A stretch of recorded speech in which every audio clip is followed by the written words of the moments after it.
مزید Islamic videos کے لیے ہمارے چینل حقیقت اسلام کو سبسکرائب کریں۔ مولاي صل وسلم دائما أبدا على حبيبك خير الخلق كلهم۔ اے نبی فرما دو بفضل اللہ و برحمتہ کہ جب بھی اللہ کا فضل ہو اور اللہ کی رحمت ہو فَبِذَالِكَ فَلْيَفْرَحُوا تو اس پر خوشی منایا کرو۔ اب یہ ایک جملہ ہوتا ہے نا کہ مثلا میں اپنی طرف سے کوئی کروں، میری تو حیثیت ہی کوئی نہیں، اب میرے استاد محترم میں ان کی طرف سے کوئی جملہ بولوں یا کسی آج کے محدث یا مفسر یا امام کا کوئی جملہ بولوں، یہ جملہ خالق کائنات کا قرآن مجید میں موجود ہے۔ سادہ سا ترجمہ فرمایا کل اے میرے محبوب فرما دو، یا اللہ کیا فرمانا ہے؟ سادہ سے الفاظ ہے، فرمایا کل بفضل اللہ و برحمتہ فبذالک فلیفرحوا۔ اے لوگوں کہ جب بھی تم پر اللہ کا فضل ہو جائے یا اللہ کی رحمت ہو جائے فَبِذَالِكَ فَلْيَفْرَحُوا تو تم خوشیاں منایا کرو۔ هُوَ خَيْرٌ مِّمَّا يَجْمَعُونَ خوشیاں منانے میں جو تم خرچ کرو گے وہ اس سے بہتر ہے جو تم جمع کرتے ہو۔ یہ سادہ سا قرآن مجید کی اس آیہ مبارکہ کا ترجمہ ہے۔ حضرات محترم یہی وجہ ہے کہ اعمال سنت والجماعت ویسے تو پورا سال، لیکن جب ربیع الاول کا بابرکت مہینہ آتا ہے نبی کریم صلی اللہ علیہ وسلم کے غلام اپنے گھروں کے اندر، مساجد کے اندر، مدارس کے اندر مختلف مجالس کا اہتمام کرتے ہیں، محافل کا اہتمام کرتے ہیں، اور بازاروں اور گلیوں میں ریلیوں اور جلوسوں کا اہتمام کیا جاتا ہے۔ حضرات محترم کسی کو جلانے کے لیے نہیں یا کسی کو تنگ کرنے کے لیے نہیں، بلکہ یہ جو میلاد منایا جاتا ہے حقیقت میں اللہ رب العالمین کی بارگاہ میں حضور نبی کریم صلی اللہ علیہ وسلم کے دنیا کے اندر مبعوث ہونے کے حوالے سے اللہ کا شکر ادا کیا جاتا ہے۔ سبحان اللہ۔ اور شکر ادا کرتے ہوئے ہم یہ کہتے ہیں کہ فضل رب الاولیاء اور کیا چاہیے مل گئے مصطفیٰ اور کیا چاہیے۔ حضرات محترم تمام مکاتب فکر کے علماء کی کتابیں اگر کھنگال کے دیکھ لے، چاہے کوئی بھی مکتبہ فکر ہے، میں تو جتنی گفتگو کرتا ہوں فرقوں سے ہٹ کے کرتا ہوں، جماعتوں سے ہٹ کے کرتا ہوں، اگر ایک صرف مسلمان بن کے میری گفتگو جو لوگ سنتے ہیں حضرات محترم ان کو اس گفتگو میں کچھ نہ کچھ ضرور ملے گا۔ کیوں؟ اس لیے کہ میری کوئی گفتگو بھی فرقوں کے حوالے سے یا جماعتوں کے حوالے سے نہیں ہوتی، میں اسلام کو مد نظر رکھ کے بات کرتا ہوں۔ حضرات محترم حضور نبی کریم صلی اللہ علیہ وسلم کی تشریف آوری سے پہلے عرب کے جو حالات تھے تمام علماء نے اپنی اپنی کتابوں میں بیان کیے۔ علامہ شبلی نعمانی نے بیان کیے، بڑے بڑے مورخین نے، حضور ضیاء المجلس تصویر محمد کرم شاہ الازہری آپ نے بیان کیے۔ ابھی ان دنوں میں میرے زیر مطالعہ ایک شیعہ علم دین ہے، ان کی ایک کتاب ہے، بڑی اچھی کتاب ہے، اس کا نام ہے اکثر المقال۔ میں اس کا بھی مطالعہ کر رہا ہوں، چاہے کسی بھی مکتب فکر کا عالم دین ہے، حضور نبی کریم صلی اللہ علیہ وسلم کے آپ کے زمانے کے اندر آپ کی ولادت باسعادت سے پہلے اس معاشرے کے اندر کی حالت کیا تھی؟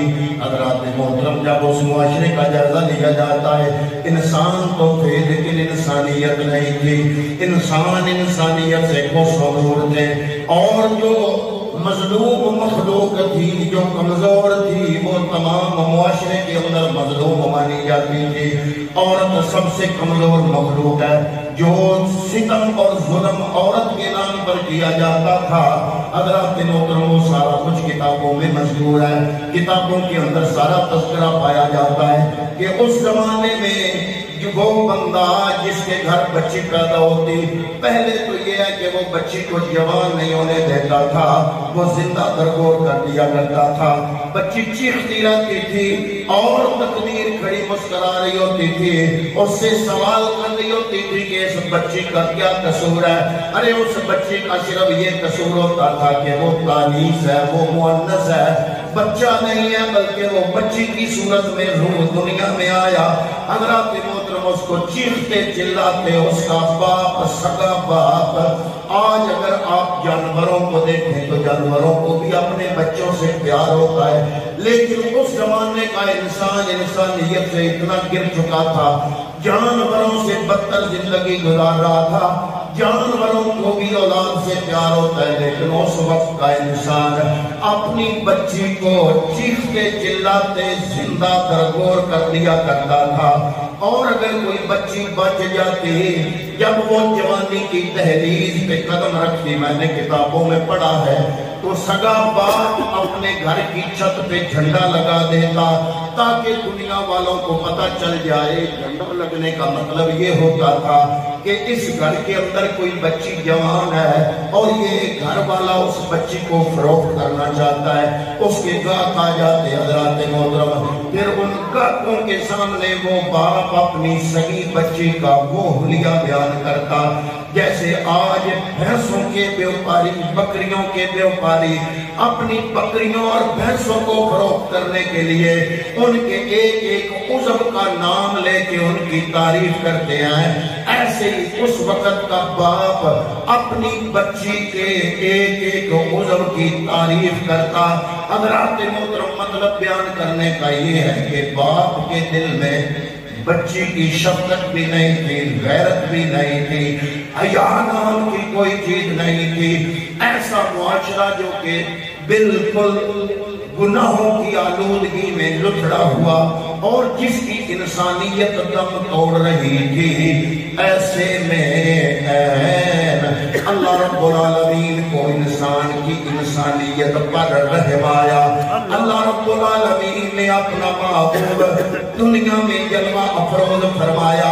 حضرات محترم جس معاشرے میں میرے محبوب کریم صلی اللہ علیہ وسلم جلوہ افروز ہوئے، اللہ چاہتا تو اس معاشرے میں بھی بھیج سکتا تھا، یورپ میں بھی بھیج سکتا تھا، فرانس، جرمنی، جاپان، اٹلی، وہاں بھی بھیج سکتا تھا، لیکن رب العزت نے اپنے محبوب کو بھیجنے کے لیے علاقہ وہ چنا جس علاقے کے لوگ انسانیت سے بھی کوسوں دور تھے، تاکہ محبوب کریم کی آمد کا اصل مشن کائنات کے سامنے واضح ہو سکے۔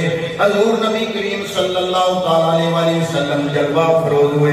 حضرات محترم جو شیبے ابی طالب کے اندر جو لوگ مقید کیے گئے اسلام لانے کی پاداش میں، پھر بعد میں ان کو ہجرت حبشہ پر مجبور کر دیا گیا۔ جب حبشہ کی طرف ان مسلمانوں نے ہجرت کی، ان لوگوں سے اس وہاں کے بادشاہ نے پوچھا کہ وہ نبی جو نیا دین لے کے آیا ہے اس کے دین کی تعلیمات کیا ہے؟ حضرت جعفر بن ابی طالب نے کھڑے ہو کے ارشاد فرمایا اس بادشاہ کے سامنے، اے شہنشاہ حبشہ، ہم لوگ بچیوں کو زندہ درگور کرتے تھے، ہم لوگ بچیوں کو جو جوان ہو جاتی تھی بیچا کرتے تھے، ہم لوگ اپنی ماں کو اپنے کندھوں پہ رکھ کے میلوں میں لے جاتے اور ان کو فروخت کرنے کے لیے ان کی بولی لگواتے، ہم لوگ زنا کرتے، ہم شراب پیتے، جو غلط کام ہے وہ کرتے۔ اللہ نے ہم پہ رحم فرمایا، یہ محمد مصطفیٰ کی صورت میں اللہ نے ہم پر انعام فرمایا۔ محبوب کریم جلوہ افروز ہوئے، وہ جو دین لے کے آئے اس میں کوئی انوکھی بات نہیں، اس میں صرف انہوں نے یہ بتایا کہ برائیاں چھوڑ دو، اچھائیاں اپنا لو۔ جو وہ دین لے کر آئے وہ دین یہی بتاتا ہے کہ یہ عورت جس کو تم نے ظلم کا نشانہ بنایا ہوا ہے۔ اللہ رب العالمین نے اس عورت کو 3 مقام عطا فرمائے۔ پہلے یہ بچی ہوتی ہے، پھر یہ جوان ہوتی ہے، شادی ہوتی ہے تو بیوی کے روپ میں آتی ہے، پھر جب یہ اس کی اولاد ہوتی ہے تو یہ ماں کے روپ میں آتی ہے۔ یہ نبی آنے والا اس نے آنے والی عورت کو 3 روپ دے کر اس مجبور اور مقہور یہ جو عورت کے روپ میں اللہ کی مخلوق ہے، اس کو اس نبی نے عزت عطا فرمائی۔ تو اے شاہ حبشہ، یہ جو محبوب آیا، یہ جو نبی کریم صلی اللہ علیہ وسلم جلوہ فروز ہوئے، کوئی ایسا نیا حکم اس نے ایسا نہیں دیا جس میں اس کا کوئی ذاتی فائدہ ہو۔ اس نے جتنے بھی احکام ہمیں دیے، ہمیں جو بھی احکام بتائے، ہمیں وہ سارے احکامات انسانیت کی طرف لے جانے والے ہیں۔ شاہ حبشہ بڑا متاثر ہوا، اس نے کہا ایسا دین لانے والا محبوب، اس کی مخالفت تو نہیں کرنی چاہیے، اس کو ماننا چاہیے۔ مکے والوں نے، کافروں نے پھر باقاعدہ وفد بھیجا کہ جو لوگ اس نئے دین کو قبول کر کے آپ کے پاس آ گئے ہیں وہ ہمیں واپس کیے جائیں، لیکن شاہ حبشہ نے انکار کر دیا۔ اس نے کہا یہ نبی تو وہی تعلیمات لے کے آیا ہے جو عیسیٰ روح اللہ اور سابقہ انبیاء کی تعلیمات تھی، اس نبی کو ماننے والوں کو میں تمہارے حوالے نہیں کروں گا۔ حضرات محترمہ اندازہ لگاؤ، 13 سال محبوب کریم صلی اللہ علیہ وسلم نے مکے کے اندر اپنی ظاہری حیات طیبہ گزاری، 10 سال مدینہ المنورہ کے اندر اپنی زندگی گزاری۔ 23 سالوں میں محبوب کریم نے وہ معاشرہ کیسے بدلا؟ کتابیں آپ کے سامنے ہیں، تاریخ آپ کے سامنے ہیں، لوگوں سے پوچھو۔ حضرات محترم، یہ پاکستان بنے ہوئے 70 سال ہو گیا، 70 سال اس کو ہم نے دین کے نام پہ حاصل کیا، اس میں بنیادی حقوق لوگوں کو پہنچانے کے لیے اس ملک کو حاصل کیا۔ 70 سال گزر گئے لیکن ہم اپنے مشن میں کامیاب نہیں ہوئے۔ لیکن وہ معاشرہ جو حد سے گزرا ہوا تھا، جانوروں سے بدتر زندگی گزار رہا تھا، میرے محبوب کریم اس معاشرے میں آئے۔ وہ لوگ جو جانوروں سے بدتر تھے، ان کو محبوب کریم نے اخلاق وہ عطا فرمائے کہ 23 سالوں کے اندر وہ معاشرہ جو جانوروں سے بدتر تھا، 23 سالوں کے بعد وہ معاشرہ ایسا ہو گیا، اللہ کے پاک فرشتے ان لوگوں پر رشک کیا کرتے تھے۔ نبی کریم صلی اللہ علیہ وآلہ وسلم کی آمد کے حوالے سے ہم تو غلام کلمہ پڑھنے والے ہیں، آپ کی آمد کی خوشی مناتے ہیں۔ حضور نبی کریم صلی اللہ علیہ وسلم کی ولادت باسعادت کی خوشی 1.25 لاکھ انبیاء نے منائی۔ حضرت عیسیٰ روح اللہ نے اپنے زمانے میں ایک رات، آج کل کی ویسے تو اناجیل بے شمار ہیں لیکن جو معتبر انجیل ہے انجیل برناباس، آج موجودہ زمانے میں بھی اس میں تبدیلیاں کافی ہو گئی، لیکن یہ جملہ اب بھی اس انجیل میں موجود ہے۔ کون سا جملہ کہ پوچھا گیا حضرت عیسیٰ روح اللہ سے کہ اے اللہ کے پیغمبر، آپ جس نبی کے آنے کی بشارت دے رہے ہو، کیا وہ آپ سے بھی افضل ہوگا؟ کیا وہ آپ سے بھی افضل ہوگا؟ اب یہ جملہ انجیل برناباس کے اندر موجود ہے۔ حضرات محترم، اناجیل کی بڑی قسمیں ہیں لیکن عیسائی حضرات جس انجیل کو معتبر گنتے ہیں اس کا نام ہے انجیل برناباس۔ حضرت عیسیٰ روح اللہ سے جب یہ سوال کیا گیا، آپ فرماتے ہیں کہ تم کہتے ہو کہ مجھ سے زیادہ شان والا وہ اتنی شان والا ہے جو آ رہا ہے، I can't be untie his horn۔ میں عیسیٰ روح اللہ کے سامنے اگر آ جائے، میں اپنے آپ کو اس قابل نہیں سمجھتا کہ محمد عربی کے جوتوں کے تسمے کھول سکوں۔ میں عیسیٰ روح اللہ اپنے آپ کو اس قابل نہیں سمجھتا کہ محمد عربی صلی اللہ علیہ وسلم کے جوتوں کے تسمے میں کھول سکوں۔ وہ اتنی شان والا پیغمبر ہوگا۔ حضرت عیسیٰ روح اللہ نے آدھی رات کو اپنے حواریوں اور امتیوں کو اٹھایا اور انہوں نے عرض کیا اللہ کے پیغمبر کیا وجہ ہے، کیوں اٹھا رہے ہو؟ فرمایا اس لیے اٹھا رہا ہوں کہ آج کی رات عام رات نہیں، ہزاروں سال بعد آج کی رات مکے کے اندر حضرت آمنہ کی گود میں ایسا محبوب اس کا ظہور ہوگا جو کہ ساری کائنات کا جھومر ہے، باعث تخلیق کائنات ہے، وجہ تخلیق کائنات ہے۔ تم کو میں نے اس لیے جگایا کہ آج کی رات عبادت کرو اور اللہ کا شکر ادا کرو کہ اللہ نے ہم لوگوں کو اپنا محبوب اس رات کو عطا فرمانا ہے۔ تکبیر، نعرہ رسالت، سیدی مرشدی، عید میلاد النبی۔ حضرت عیسیٰ روح اللہ بشارت دیتے گئے، حضرت موسیٰ کلیم اللہ بشارت دیتے گئے، بلکہ کتابوں میں موجود ہے 20 ایسے انبیاء ہیں جنہوں نے اپنے حواریوں کے سامنے اپنے اپنے زمانے میں حضور نبی کریم کی بلاغت باسعادت کی نہ صرف خبر سنائی بلکہ رب کی بارگاہ میں عرض کی، یا اللہ جب قیامت کا دن ہوگا ہم سارے نبی بن کے اٹھنا قیامت کے دن پسند نہیں کرتے، رسول بن کے اٹھنا پسند نہیں کرتے، بلکہ ہماری خواہش ہے کہ جب قیامت کے دن اپنی قبروں سے اٹھے تو تیرے محبوب محمد مصطفیٰ کے امتی بن کے اٹھیں۔ فضل رب اولا اور کیا چاہیے، مل گئے مصطفیٰ اور کیا چاہیے۔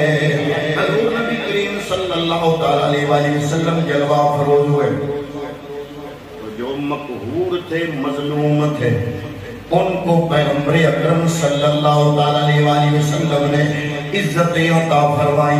سب سے زیادہ ظلم عورت پر ہوتا تھا، حضور نے فرمایا وہ بندہ وہ انسان جو اپنی 2 بچیاں یا 3 بچیاں ان کی پرورش ایسے کرے کہ بچے اور بچی میں فرق نہ رکھے، ان کی پرورش کر کے عزت سے گھر سے فارغ کرے گا، کل قیامت کے دن میں محمد کے ساتھ جنت میں ایسے ہوگا جیسے یہ 2 انگلیاں ایک دوسرے کے ساتھ ہیں۔ حضور نبی کریم صلی اللہ علیہ وسلم نے عورت کو بچی کا مقام دیا تو عزتیں عطا فرمائی۔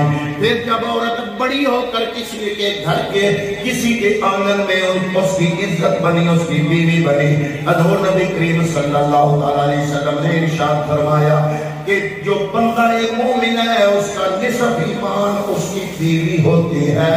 حضور نبی کریم نے مرد کے نصف ایمان کو اس کی بیوی قرار دے کر عورت کو بیوی ہونے کے روپ میں عزت عطا فرما دی۔ حضرات محترم، جب اس بیوی کو رب العزت اولاد سے نوازتا ہے تو کملی والے نے فرمایا الجنت تحت اقدام الامہات، اے کائنات والو یہ مائیں کندھوں پہ رکھ کے منڈیوں میں جا کے فروخت کرنے والی چیز نہیں۔ جو لوگ جنت جانا چاہتے ہیں وہ ماں کی خدمت کر لیں، میرے رب نے جنت کو ماں کے قدموں کے نیچے رکھ دیا ہے۔ حضور نبی کریم صلی اللہ علیہ وآلہ وسلم آئے تو آپ نے جو مظلوم طبقہ تھا اس کی ڈھارس سنی، جو غلام بکتے تھے ان کو عزتیں عطا فرمائی۔ حضرت بلال غلام تھے، نبی کی غلامی میں آتے گئے تو حضرت بلال کو حضرت عمر جیسے لوگ، مولا کائنات مولا علی المرتضیٰ جیسے لوگ جو خود سردار، کون علی جو اولیاء کے سردار، سید الاولیاء، امام الاولیاء، امام الاتقیاء، نیر برج سخا، شمع بزم خدا، مولا علی المرتضیٰ شیر خدا، اتنی بڑی ہستی حضرت بلال کو سیدی بلال کہہ کے بلاتے ہیں۔ غلام حبشے کے غلام، نبی کی غلامی اپنائی، حضور کی تابع فرمانی میں آ تو کیا ہوا؟ مولا علی جیسی ہستیاں ان کو سیدی بلال کہہ کے بلاتے ہیں۔ حضور نبی کریم آئے تو غلاموں کو عزت عطا فرمائی۔ حضور نبی کریم آئے مجبور اور مقہور طبقے کو عزت عطا فرمائی۔ حضور نبی کریم صلی اللہ علیہ وسلم جلوہ گر ہوئے تو ماں کو عزت دی گئی، بہن کی قیمت بتائی اور بیٹی کو شفقت عطا فرمائی۔ حضور نبی کریم صلی اللہ علیہ وسلم جلوہ گر ہوئے تو ہمیں رشتوں کی پہچان کرائی۔ 360 اپنے ہاتھوں سے بنائے ہوئے خداؤں کے سامنے یہ انسان ذلیل ہو رہا ہے۔ یہ ذلت ہی ہے کہ میں ایک بت بناؤں، میرے ہاتھوں کا بنا ہوا بت، میں اس کو خالق بنا لوں، میں اس کا خالق، اپنے ہاتھوں سے بناؤں، لوہے کا بناؤں، چاندی کا بناؤں، سونے کا بناؤں، پھر میں اس کو خدا بناؤں، اس کو ساری عمر پوجتا رہوں۔ یہ انسان کی ذلت ہے یا نہیں ہے؟ حضور آئے، حضور نے فرمایا یہ جو تیرے ہاتھوں سے بنتے ہیں یہ تیری مخلوق ہے، عبادت کے لائق مخلوق نہیں ہوتی۔ عبادت کے لائق وہ ذات ہے جس رب کائنات نے تجھے پیدا کیا اور ساری کائنات کو بنایا۔ حضور نہ آتے تو خدا کا کس کو پتہ لگتا؟ 360 پوجنے والے تھے مکے کے اندر، کعبے میں، کعبے کے اندر 360 بت رکھے ہوئے ہیں۔ ان جو دیکھتے تھے نظر آتے تھے، حضور نے فرمایا وہ خدا ہے جو نظر نہیں آتا۔ انہوں نے کہا کوئی دلیل؟ جن کو ہم پوجتے ہیں یہ تو ہمیں نظر آتے ہیں، جس خدا کی خبر تم دیتے ہو وہ تو ہمیں نظر ہی نہیں آتا۔ اللہ کی بارگاہ میں عرض کی، یا اللہ یہ مجھ سے پوچھتے ہیں جن 360 خداؤں کو ہم پوجتے ہیں وہ تو ہمیں نظر آتے ہیں، تو کہتا ہے یہ سارے غلط، اور تیرا ایک خدا جو نظر نہیں آتا وہ سچا۔ دلیل؟ یا اللہ یہ دلیل مانگتے ہیں۔ قرآن میں آیت آئی، اللہ نے فرمایا محبوب ان سے کہہ دو لقد لبثت عمرا من قبلہ، اے لوگو میں محمد عربی نے ایک زندگی تم نے گزاری، اللہ کے ایک ہونے پر دلیل میں مصطفیٰ کریم کی زندگی ہے۔ اسی لیے تو اقبال نے کہا برساں بمصطفیٰ برساں خیش را کے دی ہوا، اپنے آپ کو مصطفیٰ کی ذات تک پہنچاؤ، یہی سارے کا سارا دین ہے۔ بمصطفیٰ برساں خیش را کہ دی ہماہوس، اگر بہو نہ رسیدی تمام بولا بھی است۔ اگر تم مصطفیٰ کی ذات تک نہ پہنچ سکے تو ساری کی ساری بولا بھی